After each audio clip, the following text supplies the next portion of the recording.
Prêt pour une expérience hypnotique, on les reprend. Je ne sais pas jusqu'à quand, mais en tout cas, je pense que c'était nécessaire vis-à-vis du café hypnose qu'on a présenté mardi pour vous aider à surmonter justement ces moments de pression, de colère, où ça ne se passe pas comme on voudrait que ça se passe, notamment au niveau des apprentissages.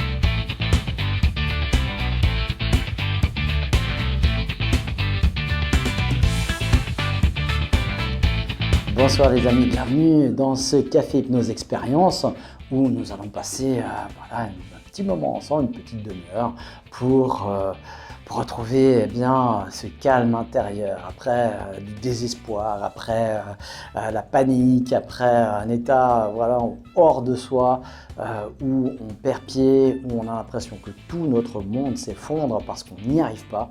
C'est peut-être votre cas, ça vous est peut-être arrivé, en tout cas ça nous arrive à tous dans notre vie de passer par des moments comme ça.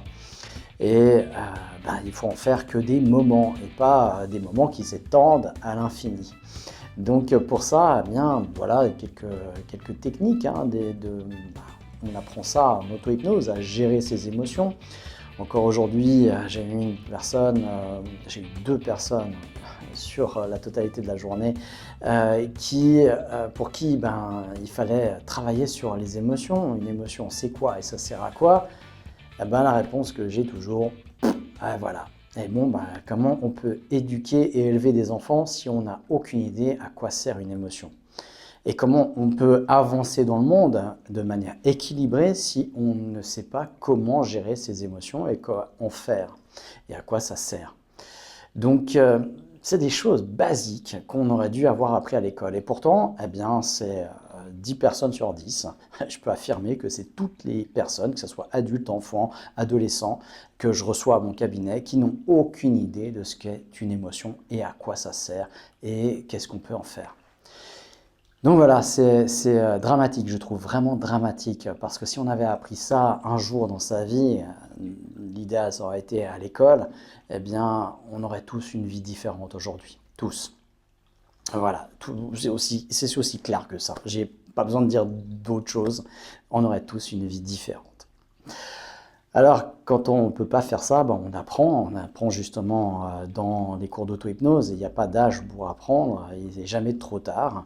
Et encore une date, si c'est 7 décembre, c'est le week-end, samedi, dimanche, on se retrouve pour apprendre l'auto-hypnose en petits groupes. Je favorise des petits groupes, j'en fais beaucoup justement pour favoriser des petits groupes, pour que on puisse faire ce cadeau-là. C'est vraiment le dernier de l'année, donc faites-vous ce cadeau-là si vous sentez que ça vous servira à quelque chose, et je peux vous affirmer que ça servirait à toute personne qui ne l'a pas encore appris. C'est ça, exactement. Et puis pour démystifier un peu l'hypnose, pour revenir un petit peu sur ces fausses croyances que les gens qui ne connaissent pas ont, même si la plupart des temps on me dit mais non, j'ai aucun a priori sur l'hypnose, à la fin, ouais, c'est pas comme je pensais que ça serait. Donc c'est qu'on a des a priori. Et on en a souvent malgré soi, sans même en avoir conscience. C'est pour ça que je fais ces vidéos.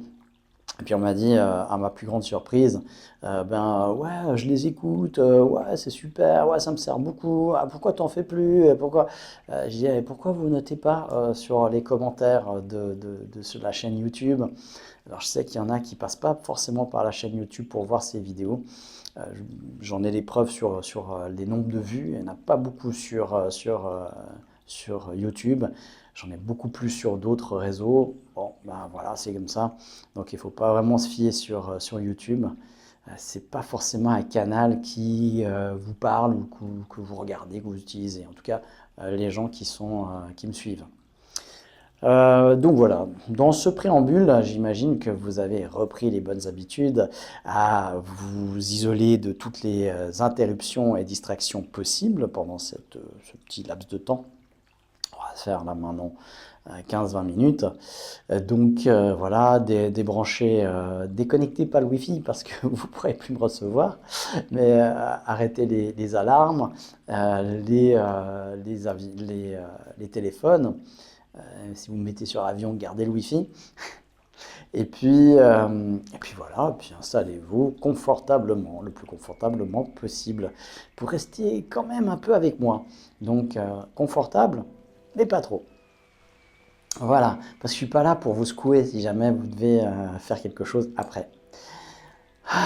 Bon, bah là déjà, c'est l'occasion de souffler, d'inscrire ce moment passé ensemble, cette expérience hypnotique dans vos activités ressourçantes, parce que ça va être le cas, ça va être cette activité ressourçante. On part sur le présupposé que vous ayez vécu quelque chose de similaire, hein, voilà, une forte colère, un fort désespoir, impuissance face à un apprentissage, face à un devoir, face à un challenge qui se présente dans votre vie. Et puis, eh ben, voilà, prenez quelques bonnes respirations. Et puis, je ne sais pas si c'est sur l'inspire ou sur l'expire que les paupières se ferment pour vous. Moi, c'est plutôt quand j'inspire. Mais ça pourrait être l'inverse. Observez si elles se ferment plus facilement sur l'expire ou sur l'inspire, et puis qu'elles se rouvrent sur l'autre. Ou elles veulent rester fermées, c'est aussi possible. Observez simplement ce qui se passe en vous. Et puis ce qui se passe en vous quand vous faites ça, quand vous inspirez profondément, quand vous soufflez profondément, et quand les paupières s'ouvrent et se ferment. Il y a comme un relâchement, quelque chose qui s'apaise, quelque chose qui se tranquillise. Et ça, c'est comme une porte intérieure qui est en train de s'entrouvrir pour laisser passer juste une impression, une sensation, une odeur, un goût, une couleur ou une atmosphère, quelque chose qui est déjà de l'ordre de la tranquillité, de l'apaisement, du paisible, de la douceur, quelque chose comme ça. Puis en continuant jusqu'à ce que les paupières tiennent toutes seules fermées, en continuant à respirer de manière calme, régulière, la porte s'ouvre tranquillement, de plus en plus, de mieux en mieux. Et au fur et à mesure que la porte s'ouvre, c'est toutes les tensions intérieures qui se relâchent de plus en plus, de mieux en mieux, de plus en plus profondément, intérieurement, calmement, pour vous permettre de lâcher le corps, de le laisser là où il est, pour vous diriger vers cet espace de porte ouverte qui vous permet d'aller ailleurs.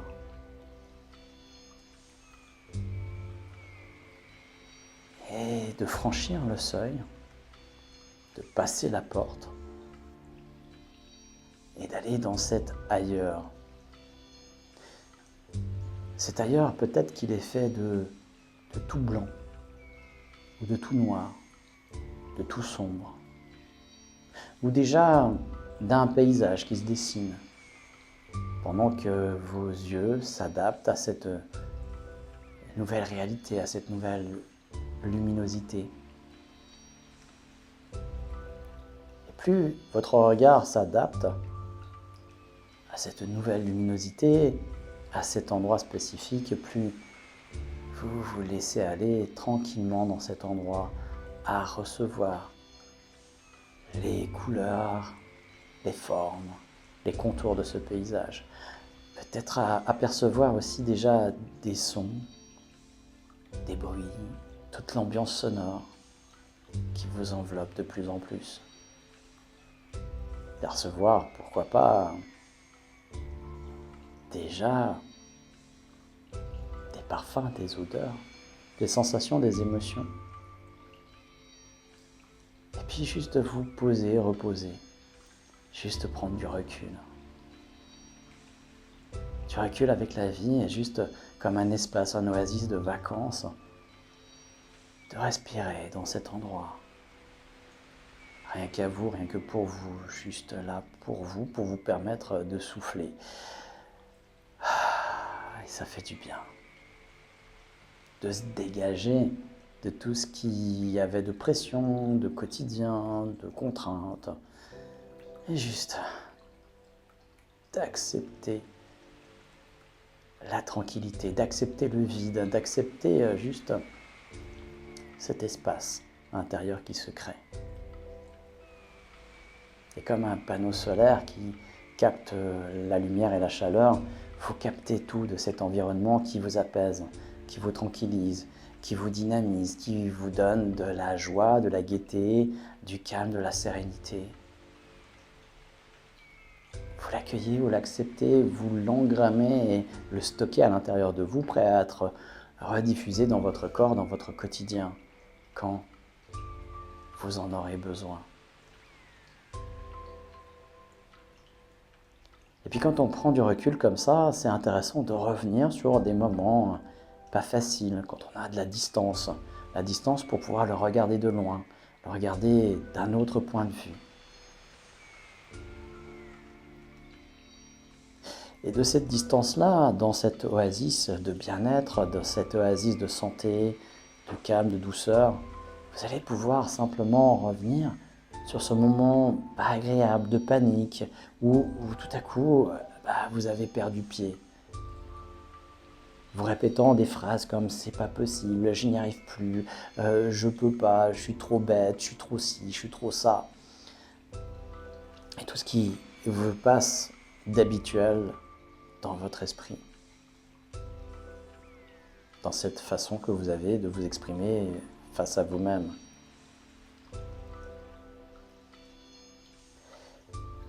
Et de percevoir ça comme on observerait ou on regarderait ça sur un écran, derrière une vitre, comme quand il y a un orage et puis qu'on est bien au chaud dans sa maison et puis qu'il y a la tempête à l'extérieur, qu'on peut la voir avec un sourire, avec amusement, tout en sachant qu'après la pluie vient le beau temps toujours. Et vous en avez passé des crises comme ça dans votre vie depuis votre plus jeune âge. Et à chaque fois, vous avez pris du recul, vous avez pris de la distance, le temps faisant. Et puis, tout ça s'est dissipé, s'est dissous dans votre vie. Comme cet événement-là va faire exactement la même chose. Seulement, avec ce regard-là, en l'observant comme ça, en mettant le focus sur certains aspects, vous allez pouvoir maintenant prendre des décisions, comprendre comment ces mécanismes se mettent en place et comment changer ces mécanismes. Comment faire différemment les prochaines fois. Et vous voyez bien que en générant de la panique, et vous voyez bien que c'est vous qui générez la panique par rapport à ce que vous vous racontez de ce qui se passe, dans la non-acceptation de ne pas savoir, de devoir apprendre, dans ce champ qui s'étend devant vous de l'ignorance, qui est comme un trou de vide, un vide profond, sans fond, qui s'étend devant vous, la méconnaissance, qu'il faudrait vite combler pour ne pas sombrer, qu'il faudrait vite remplir avec du savoir pour ne pas sombrer. Et pourtant, c'est par le fait de ne pas savoir qu'on peut apprendre. De la même manière qu'on ne remplit pas un verre qui est déjà plein, il va falloir accepter de ne pas savoir pour commencer à apprendre, à engrammer la connaissance, pour arriver à un savoir qui est somme toute un savoir qui est stérile, et à consolider ce savoir par le fait de rentrer dans la connaissance, c'est-à-dire l'intégration du savoir dans la chair, dans le corps, donc dans l'expérience. Et puis quand on peut raconter une expérience, quand on peut raconter une compréhension de quelque chose, on consolide encore cette compréhension. Alors, dans cette chose que vous êtes en train d'apprendre, acceptez déjà le fait de ne pas savoir, de commencer à apprendre, de la nécessité d'être vide pour pouvoir apprendre, pour pouvoir absorber cet enseignement. Et une fois que vous êtes là, eh bien, c'est simplement aussi de pouvoir expliquer, redonner ce que vous avez compris. Et vous le faites maintenant, comme ça, comme si vous l'expliquiez à un enfant de 6-7 ans. Vous expliquez ce que vous avez compris déjà, même si c'est qu'une phrase, même si c'est qu'une notion, vous l'expliquez simplement à cet enfant de 6-7 ans. Juste même si c'est aucune conception, mais juste un aspect général de quoi ça parle, de quoi ça traite, qu'est-ce qui est en jeu, qu'est-ce que vous aimeriez comprendre, savoir. Et quand vous arrivez à expliquer, c'est quelque chose déjà que vous êtes en train d'engrammer. Et je vous laisse continuer, simplement au cœur de vous-même. Et même s'il y a une part majoritaire inconscient qui le fait, parce que là, le conscient, lui, il a lâché, il a dégagé, il s'est absorbé dans cette expérience inconsciente, il s'est laissé emporter, eh bien, c'est quand même profitable pour vous, pour votre corps, pour votre apprentissage futur, pour vos expériences futures.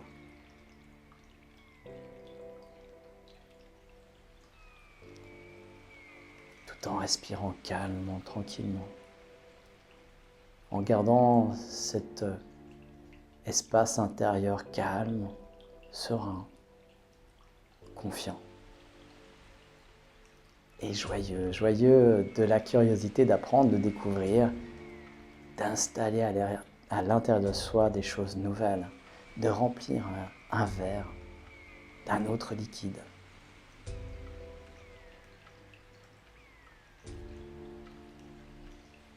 Et avec tout ça,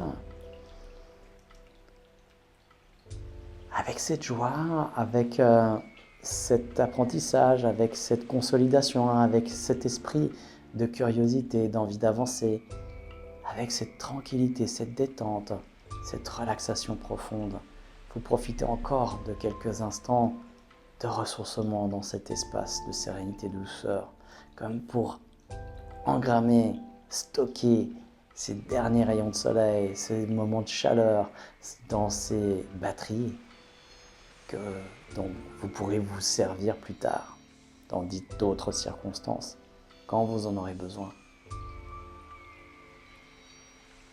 Et comme on revient d'une belle expérience au cœur de soi, avec tout ça, vous allez pouvoir tranquillement revenir dans l'ici et le maintenant en suivant ma voix qui vous raccompagne tout doucement dans ce voyage intérieur pour revenir bien à l'intérieur de vous-même.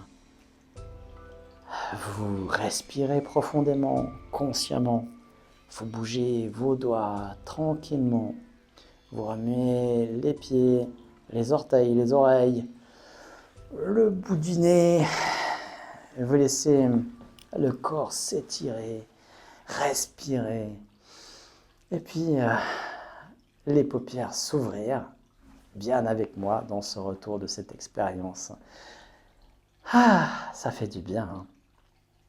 Eh bien, notez-moi vos expériences, vos ressentis, et puis dans les jours qui vont suivre, eh bien, ce que vous avez vécu de cette expérience-là, quel que soit le réseau sur lequel vous me suivez, eh bien, ça me ferait plaisir d'avoir votre retour.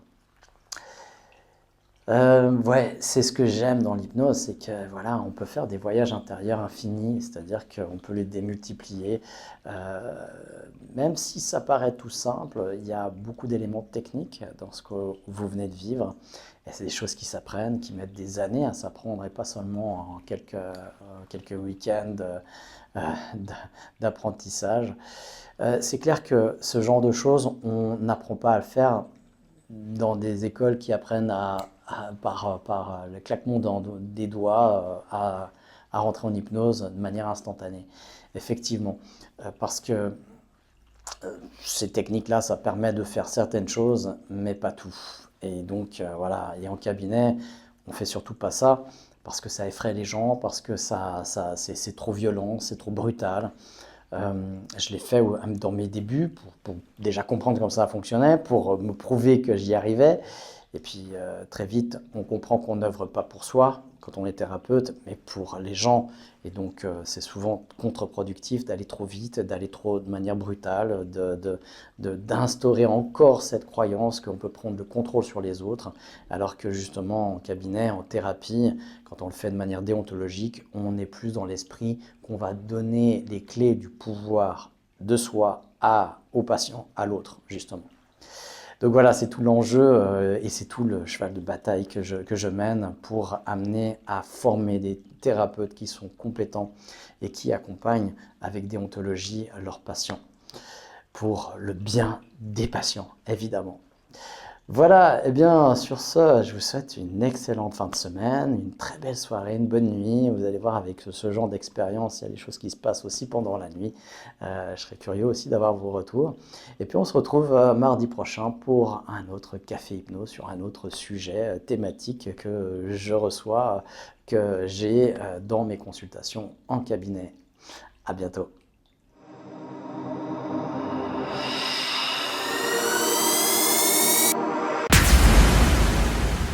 Nous fonctionnons à 95% avec des automatismes qui se répètent de jour en jour, de mois en mois. Le changement, ça s'apprend. Hypnose. Coaching, PNL. Utiliser son plein potentiel s'apprend. Le centre aura le pouvoir d'être soi, pour gagner en conscience et en autonomie.